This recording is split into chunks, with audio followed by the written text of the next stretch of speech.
शिवाय। शिव पुराण की कथा के अनुसार ब्रह्मा जी की समझ से समझने की कोशिश करते हैं कि शिव क्या है, उनका निर्गुण रूप कैसा है, उनका सगुण रूप कैसा है। दोस्तों, होता ये है कि एक बार नारद जी ब्रह्मा जी से प्रश्न करते हैं कि हे पिता, मैं अब भी शिव जी की भक्ति से अनजान ही हूँ। वे सगुण और साथ ही निर्गुण रूप में भी किस प्रकार स्थित रहते हैं, वे आरंभ, मध्य और अंत में भी किस प्रकार रहते हैं। आप उनके बारे में जो कुछ जानते हैं, कृपया उन पर प्रकाश डालें, जिससे मुझे और आपको भी प्रसन्नता मिले। ये सुन ब्रह्मा जी प्रेम मग्न हो गए और उनकी आंखों से आंसू निकलने लगे। उन्हें तन, मन, स्त्री, पुत्र, घर आदि किसी का भी कुछ ध्यान न रहा। कुछ देर बाद जब वह पुनः सचेत हुए, शिव शिव कहते तथा शिव जी का ध्यान करते हुए हंसकर बोले, हे नारद, तुम्हें बहुत धन्यवाद है। तुमने मेरे संपूर्ण कुल को मुक्त कर दिया है, क्योंकि तुम्हारे हृदय में भगवान सदाशिव की भक्ति उत्पन्न हुई है। हे पुत्र, मैं सर्वप्रथम अपनी बुद्धि के अनुसार शिव जी के निर्गुण चरित्र का वर्णन करूंगा, उसके बाद उनके सगुण महिमा को कहूंगा। तुम्हें यह जान लेना चाहिए कि जिस समय सृष्टि का कहीं चिन्ह भी नहीं था, उस समय भगवान सदाशिव ही निर्गुण रूप से सर्वव्याप्त सच्चिदानंद स्वरूप एकमात्र पार ब्रह्मा थे। वे भगवान शिव ही सत्य एवं परमानंद रूप है। वे मन तथा वचन के स्वामी है और नाम रूप से हीन है। वे ना तो किसी के वशीभूत देखने में आते हैं और ना ही कोई उनका आदि अंत ही जानता है। वे किसी के वशीभूत ना होकर संपूर्ण सृष्टि के स्वामी बने हुए हैं। वे ही मनुष्यों के कर्मों के साक्षी है तथा सर्वव्यापक होते हुए भी सबसे भिन्न रहते हैं। हे नारद, योगी लोग उनका भजन करते हैं, परंतु उनके आदि और अंत को नहीं जान पाते। वे निर्गुण स्वरूप वाले प्रभु बिना कान के ही सब कुछ सुन लेते हैं, बिना आंख के ही देख लेते हैं, बिना मुख के ही संपूर्ण पदार्थों का भोजन करते हैं, बिना जिह्वा के संपूर्ण विद्या को पढ़ते हैं। जिन स्वामी की ऐसी विचित्र महिमा है, उनकी स्तुति भला किस प्रकार की जा सकती है। इन निर्गुण स्वरूप भगवान सदाशिव ने अपने मन में जब यह इच्छा की कि हम एक से अनेक हो जाएं, उस समय वे सगुण स्वरूप हो गए। उनके सगुण और निर्गुण रूप में कोई अंतर नहीं है। उन्होंने ही विष्णु ब्रह्मा को उत्पन्न किया और वे ही संपूर्ण प्राणियों में प्रतिष्ठित विराट स्वरूप है। ब्रह्मा जी बोले, हे नारद, अब तुम उन त्रिशूलपाणी भगवान शिव के उस सगुण स्वरूप का वर्णन सुनो, जिसका स्मरण करने से ही संपूर्ण पाप नष्ट हो जाते हैं। अपने सगुण स्वरूप में वे मस्तक पर जटाजूट और गंगा जी को धारण करते हैं। उनके भाग पर चंद्रमा की कला और धनुषाकार त्रिपुंड विराजमान है। वे कानों में कुंडल पहने हैं और सूर्य, चंद्रमा तथा अग्नि समान 3 लाल नेत्रों को धारण किए हुए हैं। उनका प्रभात कालीन सूर्य के समान पहला मुख पूर्व दिशा और दूसरा मुख दक्षिण दिशा की ओर रहता है। उनके नीले कंठ में 3 लकीरें हैं। उस कंठ में विराजित हलाहल की श्यामता भक्तों के मन को यूं ही हर लेती है। वे अपने गले में मुंडों की माला धारण किए रहते हैं और हाथ में त्रिशूल लिए रहते हैं। ऐसे संपूर्ण कलाधारी शिव जी के पवित्र स्वरूप के स्मरण करने मात्र से ही संपूर्ण दुख दूर होते हैं और परमानंद प्राप्त होता है। ओम नमः शिवाय।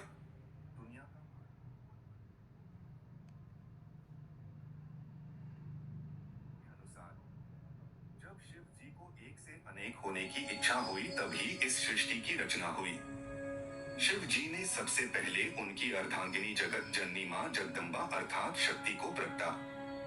उसके बाद उन्हीं भगवान सदाशिव ने ब्रह्मा विष्णु की उत्पत्ति की। दोस्तों, आपको बता दें कि संपूर्ण शिव पुराण आपको इसी चैनल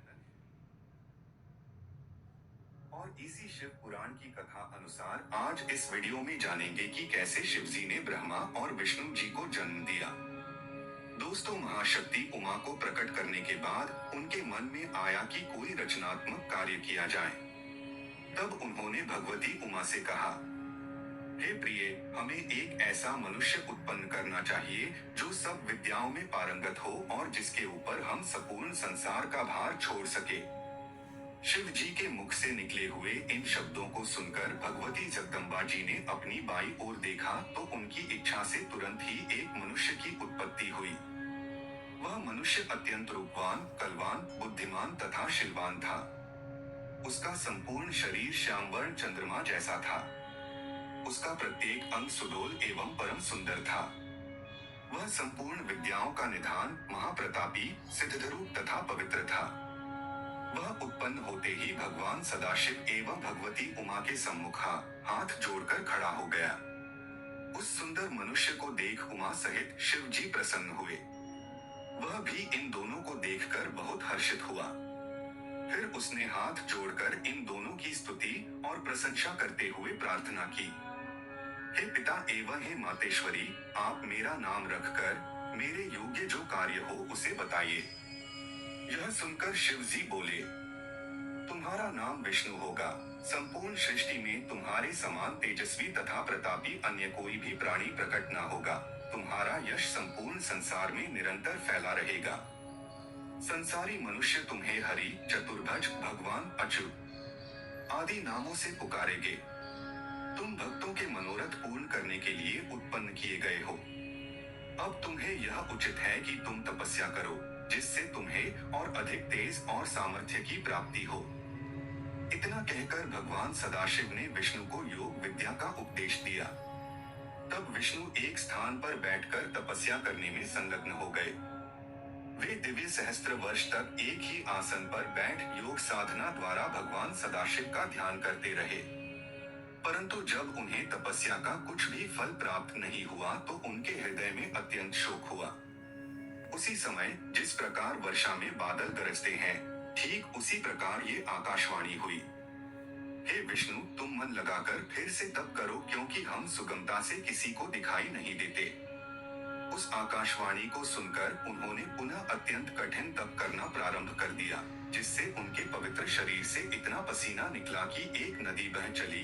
उस अवस्था में बैठे हुए जब विष्णु मूर्छित हो गए, तब उनका नाम तीनों लोकों में हर नारायण प्रसिद्ध हुआ। वे इस प्रकार मूर्छित हुए जैसे कोई निद्रा में शयन कर रहा हो। उसी दशा में भगवान सदाशिव की इच्छा से उन विष्णु की नाभि से एक कमल की उत्पत्ति हुई। उस कमल में बहुत सी पंखुड़ियां थी।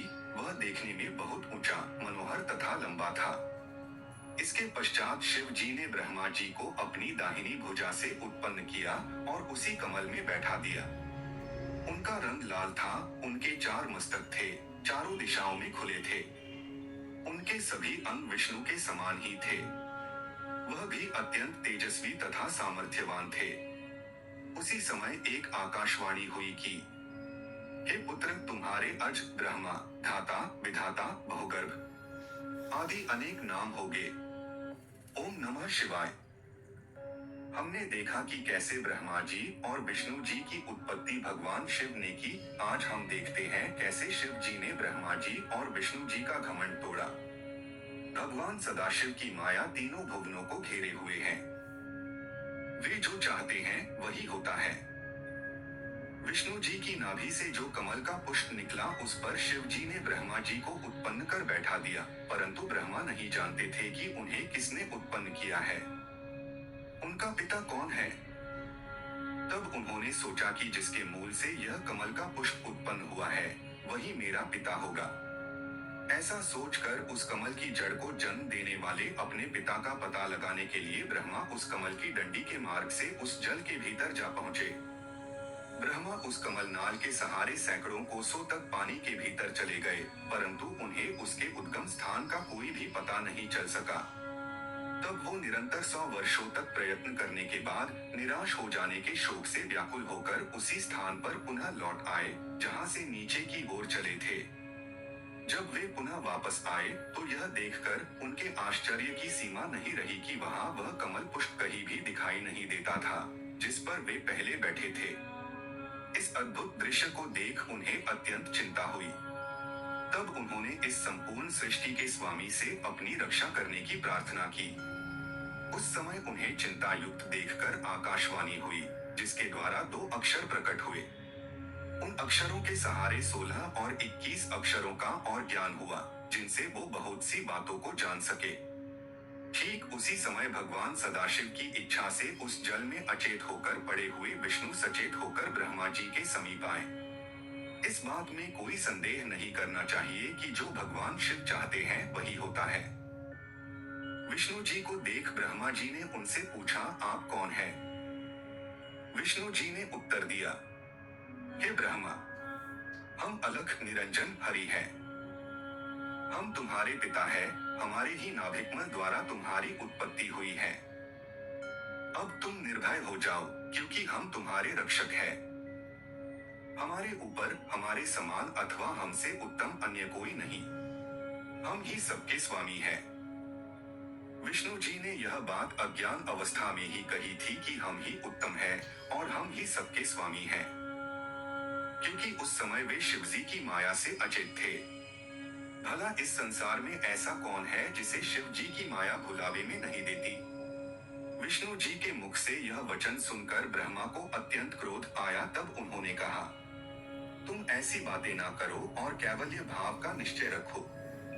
यदि तुम हमें उत्पन्न करने वाले हो तो वेद हमें ब्रह्मा, पितामह, विधाता आदि नामों से नहीं पुकारते। हम स्वयं ही तीनों गुणों को धारण करके संपूर्ण सृष्टि को उत्पन्न करने वाले हैं। अतः तुम्हें हमारे प्रति ऐसे शब्द नहीं कहने चाहिए। यह बात सुन विष्णु बोले, हे ब्रह्मा, तुम अज्ञानता में मत पड़ो। इस सृष्टि को उत्पन्न करने वाले हम ही हैं। हम ही सब जीवों को उत्पन्न करके उनका पालन करते हैं और प्रलयकाल में सबको नष्ट करते हैं। हमारी माया के वशीभूत होकर सब अपना ज्ञान भुला बैठते हैं, इसलिए तुम भी ऐसा कह रहे हो। इसमें तुम्हारा दोष नहीं है। हम ही ने वेदों को बनाया और तुम्हें नाभि कमल द्वारा उत्पन्न किया। हमसे अधिक श्रेष्ठ अन्य कोई नहीं है। यदि तुम हमारा पूजन करोगे तो वह शुभ होगा, अन्यथा हम तुम्हें अपनी शक्तियां माया द्वारा नष्ट कर देंगे। विष्णु जी के ऐसे अहंकार पूर्ण शब्द सुनकर ब्रह्मा जी के हृदय में भी क्रोध उत्पन्न हो गया और वो विष्णु जी के शत्रु बन गए और उनसे कहने लगे, हे विष्णु, जिस प्रकार गुरु अपने शिष्य को झिड़क कर बुलाता है, उसी प्रकार तुम हमें उपदेश क्यों दे रहे?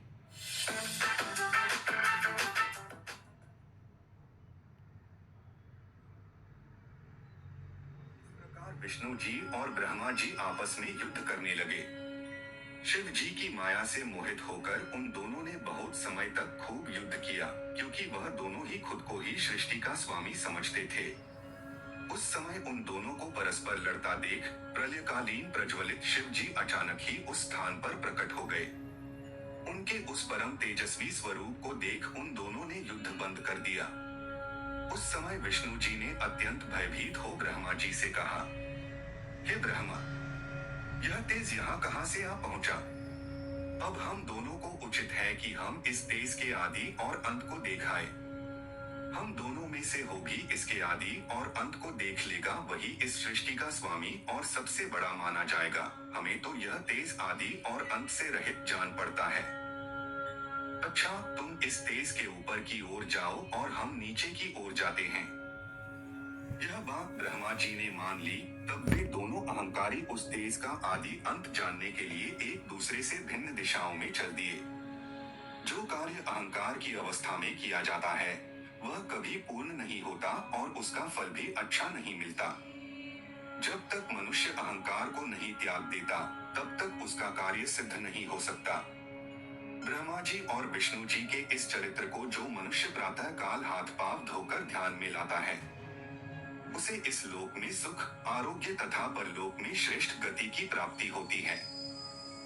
विष्णु जी और ब्रह्मा जी दिव्य सहस्त्र वर्षों तक उस दिव्य ज्योति के आदि और अंत को ढूंढते रहे, परंतु किसी को भी उसका कुछ पता नहीं चला।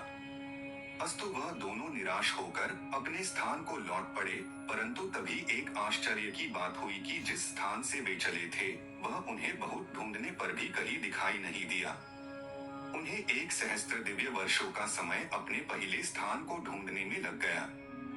उस समय उन दोनों को इस बात का ज्ञान हो गया कि उनके ऊपर भी कोई शक्ति है जो सबसे उत्तम और पुरातन है।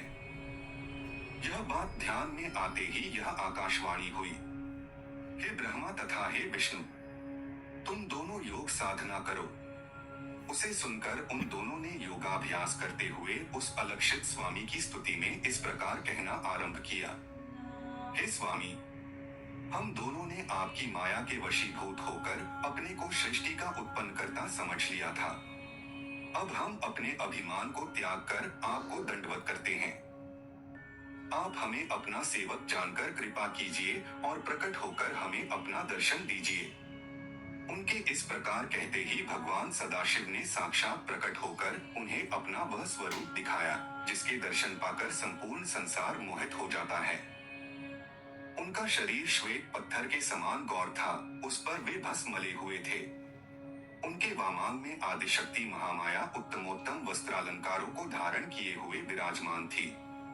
उनके दर्शन प्राप्त कर ब्रह्मा और विष्णु को अत्यंत प्रसन्नता हुई। उन दोनों ने हाथ जोड़कर उनकी स्तुति की और कहा, हे प्रभु, हमारे इस युद्ध का परिणाम शुभ ही हुआ, जो हमें आप परम प्रभु के दर्शन प्राप्त हुए। हमसे जो कुछ अपराध हुआ उसे आप कृपापूर्वक क्षमा कर दीजिए। इसके बाद वे दोनों अपने मस्तक को नीचे झुकाए हुए शिव जी के चरणों की ओर देखने लगे। ब्रह्मा जी और विष्णु जी की स्तुति सुन भगवान सदाशिव ने मुस्कुराते हुए कहा, हे ब्रह्मा तथा हे विष्णु, तुमने हमारी माया के मोह में पड़कर ही परस्पर युद्ध किया। अब तुमको उचित है कि इस विरोध भाव को त्याग कर तुम दोनों ही अहंकार को नष्ट कर दो और वह कार्य करो जिसकी हम तुम्हें आज्ञा देते हैं। ओम नमः शिवाय। ब्रह्मा जी और विष्णु जी जब खुद को ही सर्वश्रेष्ठ समझकर अहंकार कर बैठे, तब भगवान शिव ने कैसे यह घमंड तोड़ा, ये हमने पिछले वीडियो में देखा। आज हम शिव पुराण की अगली कथा के अनुसार देखेंगे और सृष्टि उत्पन्न तथा पालन करने का दायित्व दिया। जब विष्णु जी और ब्रह्मा जी उस लिंग स्वरूप भगवान सदाशिव का आदि अंत ढूंढ नहीं पाए, तब उन्हें ये समझ आ गया कि उनसे भी ऊपर कोई शक्ति है जो सर्वोत्तम और सबसे पुरातन है।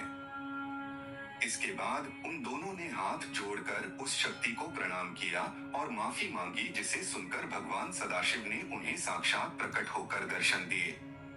सर्वप्रथम उन्होंने ब्रह्मा जी को श्वास मार्ग द्वारा संपूर्ण वेद पढ़ाया, फिर वे 5 मंत्र भी बताए जिनमें संपूर्ण विद्याएं समाहित है। उन्होंने फिर प्रणव की शिक्षा दी, जिसके अक्षर वेद कहलाते हैं। शिवजी का सर्वप्रथम वाक्य वही है।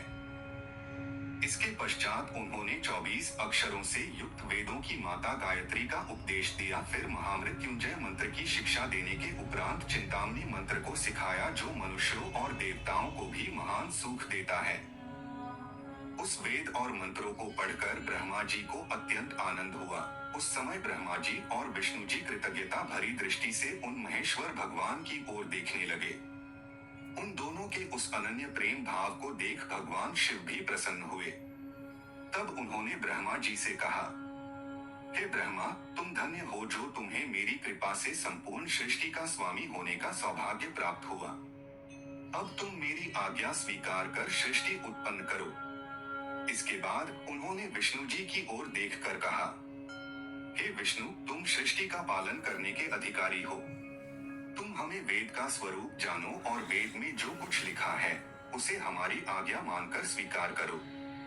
भगवान शिव की आज्ञा सुनकर ब्रह्मा जी और विष्णु जी ने उनसे प्रार्थना करते हुए कहा, हे प्रभु, हमें आपकी आज्ञा स्वीकार है, परंतु हम यह चाहते हैं कि आप स्वयं भी कोई अवतार ग्रहण कर हमारी सहायता करते रहे।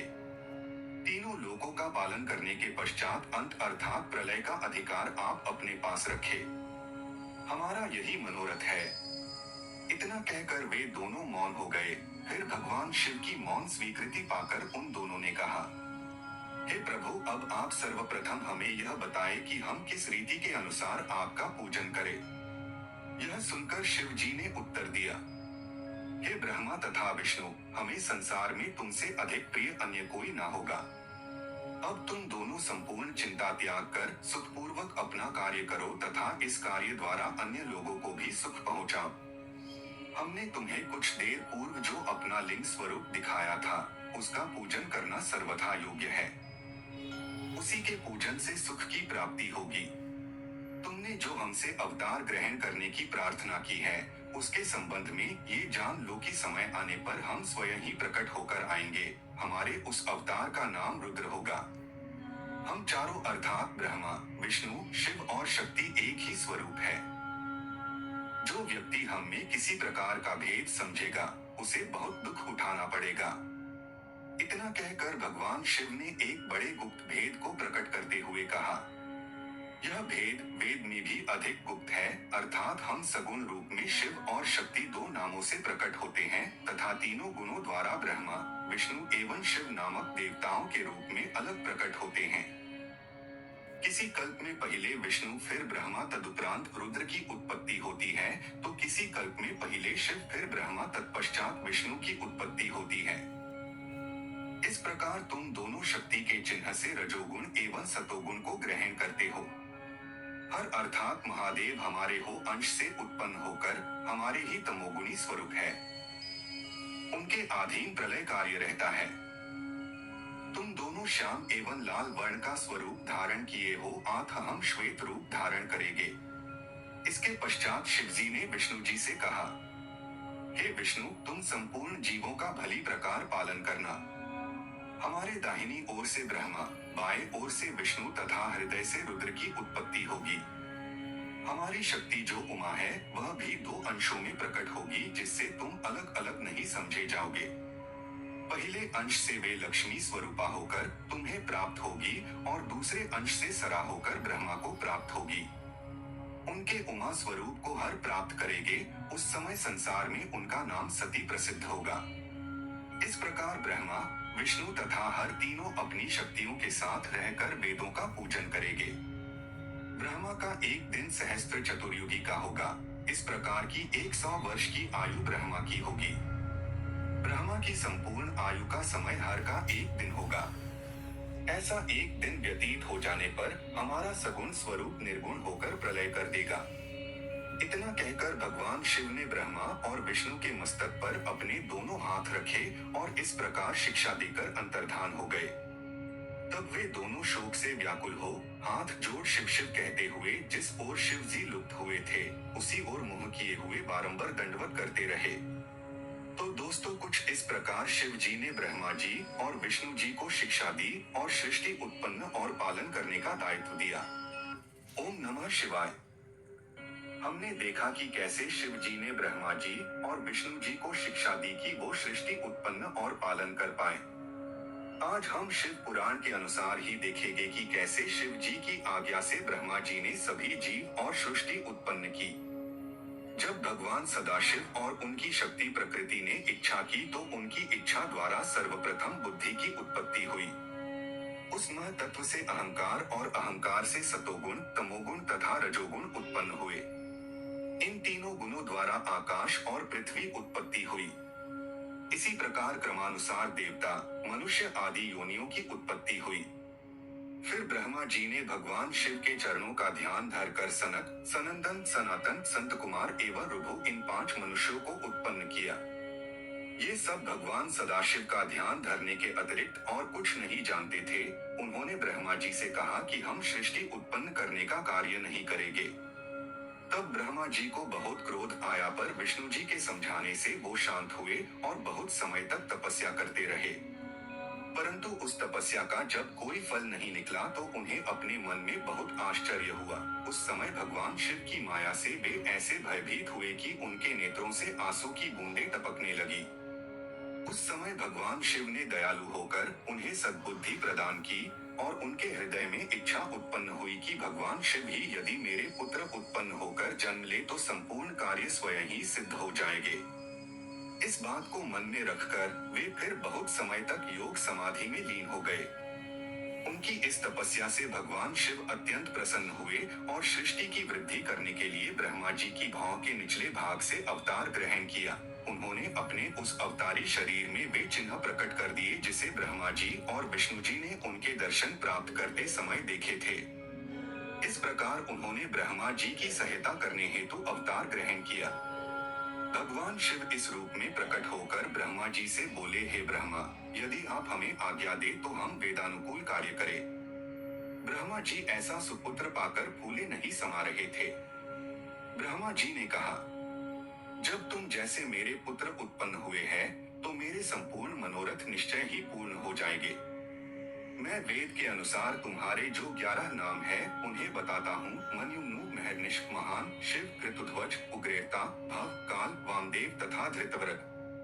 तुम्हारी 11 रुद्रानियों के नाम इस प्रकार होंगे: धी, वृत्ति, उष्णा, उमा, निर्यत्सर, इला, अंबिका, इरावती, सुधा, दीक्षा तथा रुद्रानी।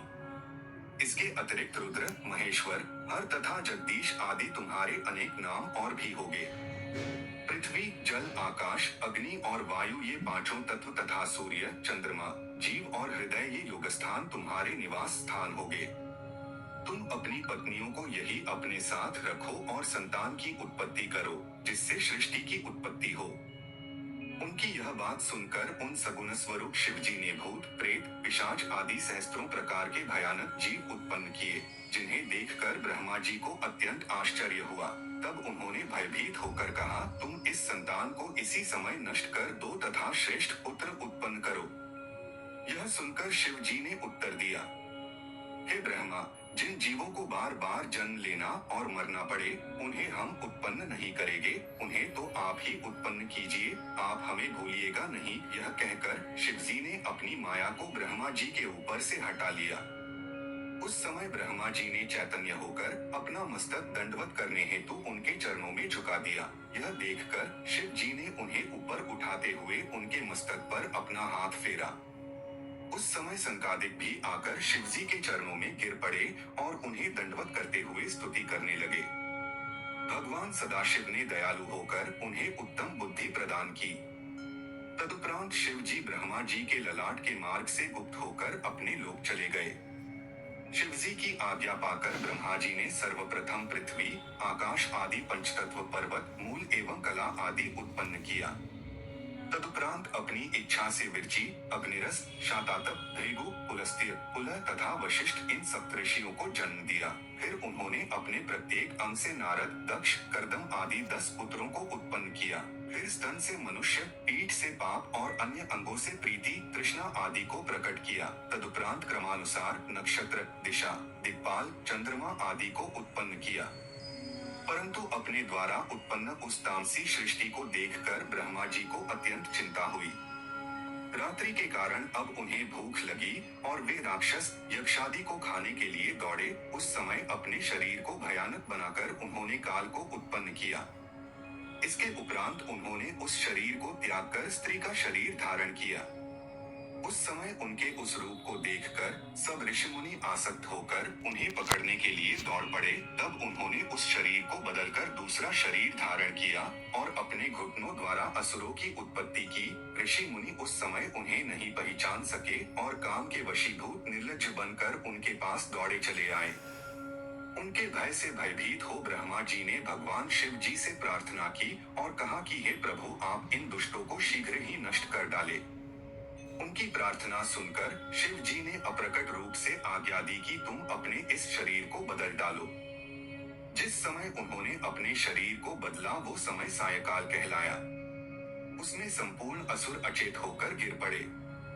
तदुपरांत ब्रह्मा जी ने मनुष्यों की सृष्टि की। अस्तु उन्होंने दूसरा रूप धारण कर राक्षस, गंधर्व, यक्ष, किन्नर, किंपुरुष, विद्याधर, ईश्वर, भूत, प्रेत आदि तथा स्त्री को उत्पन्न किया। परंतु इन जीवों की उत्पत्ति से भी ब्रह्मा जी को प्रसन्नता प्राप्त नहीं हुई।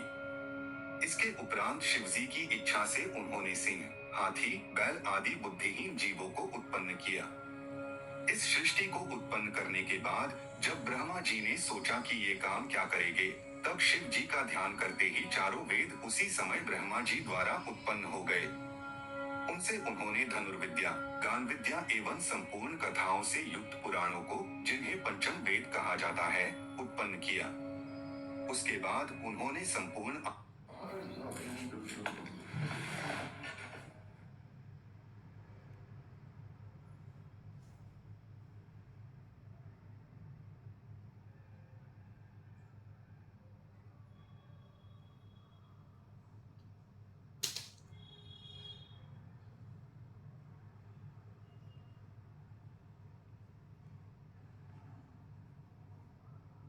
नीति, मोक्ष, धर्म, अर्थ, काम तथा वैदिक शास्त्र को उत्पन्न किया। इस प्रकार जब ब्रह्मा संपूर्ण सृष्टि को उत्पन्न कर चुके तब विष्णु उसका पालन करने लगे और शिवजी पृथ्वी को स्थिर रखने के कार्य में संलग्न हुए। शिव पुराण के अनुसार सृष्टि को उत्पत्ति का यह वर्णन अत्यंत सुख प्रदान करने वाला है। ओम नमः शिवाय। अगली कथा के अनुसार देखेंगे कि किस प्रकार शिवजी की इच्छा से ब्रह्मा जी ने इस मैथुनी सृष्टि की उत्पत्ति की और प्रथम स्त्री पुरुष को उत्पन्न किया। भगवान सदाशिव से शक्ति प्राप्त कर ब्रह्मा जी ने एक पुरुष तथा एक स्त्री को अपने आधे आधे शरीर से उत्पन्न किया। उस पुरुष का नाम स्वयंभू मनु तथा स्त्री का नाम शत्रुपा हुआ। शत्रुपा ने तपस्या द्वारा मनु को पति रूप में प्राप्त किया। फिर वे दोनों ब्रह्म जी के पास आकर बोले, हे पिता, आप हमें कुछ आज्ञा दीजिए। तब ब्रह्मा जी ने अत्यंत प्रसन्न होकर उन्हें आज्ञा दी कि तुम सर्वप्रथम भगवान सदाशिव का पूजन करो, तदुपरांत उनसे आज्ञा पाकर सृष्टि उत्पन्न करने का कार्य करो। ब्रह्मा जी की आज्ञा स्वीकार कर उन्होंने ऐसी तपस्या की कि भगवान शिव ने प्रसन्न होकर उन्हें अपने दर्शन दिए और वरदान मांगने कहा। उस समय मनु ने उनकी स्तुति करते हुए कहा, हे प्रभु, अपने मन की इच्छा को आपके सामने प्रकट करना मूर्खता होगी, अतः आप हमारे लिए जो उचित समझे वह करे। यह सुनकर शिव जी प्रसन्न होकर बोले, हे मनु, तुम सृष्टि को उत्पन्न करो। उस सृष्टि कार्य में तुम्हें कोई कष्ट न होगा। तुम्हें 3 प्रकार के ऋण चुकाने होंगे, जिन्हें देव ऋण, पितृ ऋण, ऋषि ऋण कहते हैं। इन तीनों ऋणों से छूटने का उपाय विद्या पढ़ना, संतान उत्पन्न करना तथा यज्ञ करना है। इतना कहकर भगवान सदाशिव अंतर्धान हो गए। भगवान सदाशिव से इस प्रकार वरदान पाकर वे दोनों ब्रह्मा जी के पास आए और उन्हें सब वृतांत कह सुनाया। उसे सुनकर ब्रह्म जी ने भी उनसे कहा, तुम दोनों संतान की उत्पत्ति करो। ब्रह्मा जी की आज्ञा पाकर वे दोनों सृष्टि उत्पन्न करने लगे। सर्वप्रथम उन्होंने 2 पुत्र तथा 3 पुत्रियों को उत्पन्न किया। उनमें से एक पुत्र प्रियव्रत नाम से प्रसिद्ध हुआ। उसने गृहस्थ आश्रम में प्रवेश कर श्रेष्ठ धर्म का पालन किया।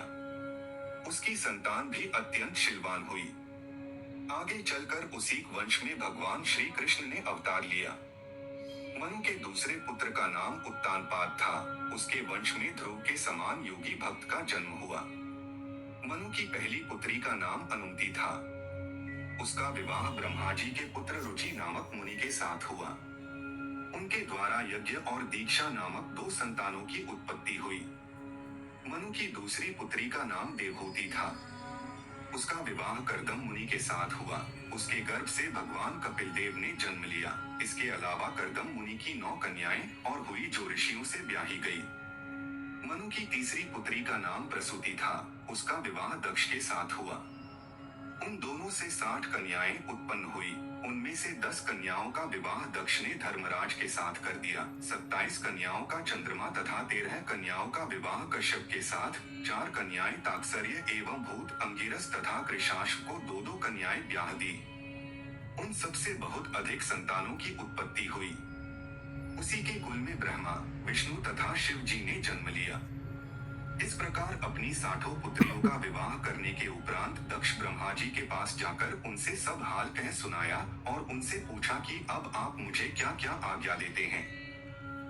दक्ष की बात सुनकर ब्रह्मा जी ने उसकी प्रशंसा करते हुए कहा, हे पुत्र, अब तुम कोई ऐसा उपाय करो जिससे तुम्हारी एक पुत्री का विवाह शिव जी के साथ हो सके। ऐसा करने से तुम्हारा जीवन सफल हो जाएगा। ब्रह्मा जी की आज्ञा सुनकर दक्ष कठिन तपस्या करने चला गया। उस तपस्या के प्रभाव से आदिशक्ति जगदम्बा ने दक्ष के घर अवतार ग्रहण किया। ओम नमः शिवाय। जानेंगे कि कहाँ रहते हैं ब्रह्मा, विष्णु, महेश, माँ जगदम्बे और अन्य देवी देवता तथा कैसे हैं उनके लोक। ब्रह्मा जी के लोक का नाम है सत्यलोक। इसके ऊपर विष्णु जी तथा शिव जी का लोक है, जिन्हें वेद तथा पुराण परमधाम कहकर पुकारते हैं। सत्यलोक के ऊपर है वैकुंठ लोक, जहाँ विष्णु जी रहते हैं। वह 16 करोड़ योजन की परिधि में चौकोर बसा हुआ है। उसमें रत्नों से भरे हुए स्वर्ण मंदिर, बाग, उपवन तथा कुएं आदि सर्वत्र सुशोभित है। इसको स्वर्गलोक भी कहा जाता है। स्वर्गलोक से भी ऊपर है स्वामी कार्तिकेय लोक।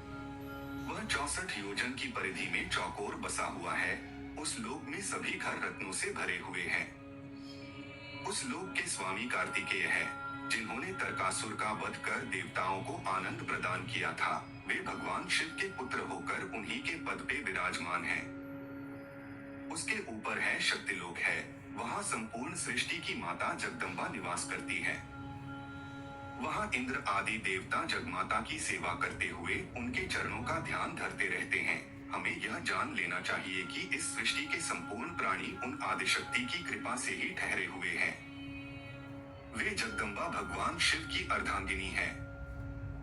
उन्हीं के अंश से ब्रह्मा जी की पत्नी ब्रह्माणी, विष्णु जी की अर्धांगिनी लक्ष्मी जी एवं स्वाहा, स्वधा, सिद्धा, विश्वा तथा